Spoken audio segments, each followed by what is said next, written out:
Baby बाजी ड्रामे की अगली किस्त में आप देखेंगे कि फाइनली जमाल के सामने ये सच आ ही गया कि फूफो बेगम इसका सब कुछ हड़प कर चुकी हैं। इसे लगा था कि वो आसानी से सब कुछ ठीक कर लेगा।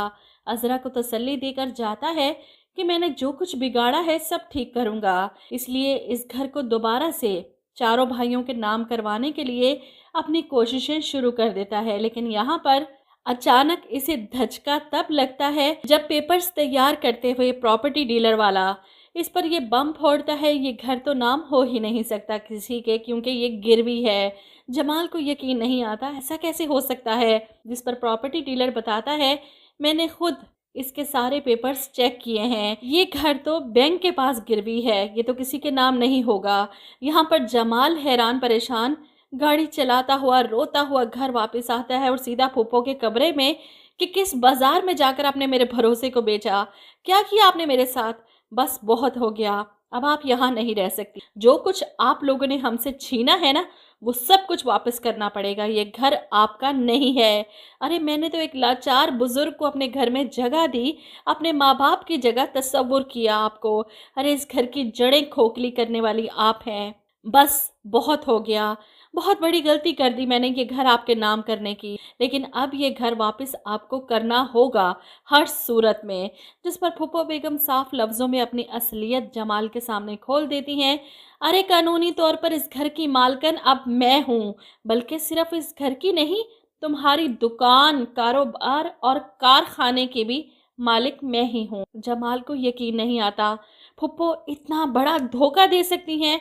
वो तो घर को रो रहा था, यहाँ तो दुकान, फैक्ट्री, कारोबार सब हाथ से गया।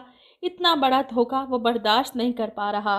रोते हुए फूफो के कमरे से निकलता है, अजरा के पास आकर कहता है अजरा, सब कुछ मेरी नज़रों के सामने होते हुए मुझे कुछ नज़र ना आया, मैं अपने माँ बाप को क्या मुंह दिखाऊंगा। ऐसे में अजरा जमाल की हालत देखकर परेशान, इस बार चीखने चिल्लाने की बजाय वो जमाल को तसल्ली देती है कि हम मिलकर फूफो से घर वापस ले लेंगे।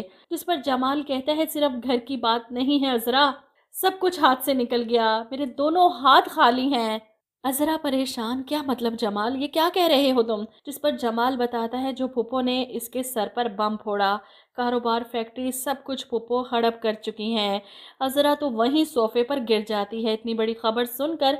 ऐसे में जमाल अपने घर से सर झुकाते हुए निकलता है, पलटकर सदीकी हाउस को देखता है हसरत भरी नज़रों से और मस्जिद में पहुंच जाता है अपने रब के आगे रो रो कर गिड़गिड़ा कर दुआएं मांगने कि ये कैसी आजमाइश है, मैंने तो भला ही चाहा था, मैंने तो किसी का बुरा नहीं किया, मेरे साथ ऐसा क्यों हुआ। अब जमाल जिस तरह घर से निकला है, अजरा इसके लिए परेशान हो जाती है, इसे फ़ोन कर रही है, फ़ोन भी घर पर पड़ा, जमाल न जाने कहाँ चला गया।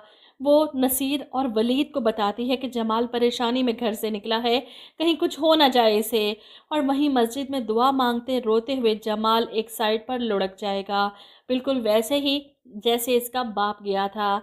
लेकिन यहाँ पर जमाल को सिर्फ मुझे लगता है कि हार्ट अटैक हुआ होगा, क्योंकि ये सदमा वो बर्दाश्त नहीं कर पाएगा और इसी वक्त नमाजी इसे उठाकर हॉस्पिटल भागेंगे। घर वालों को इतला दी जाएगी।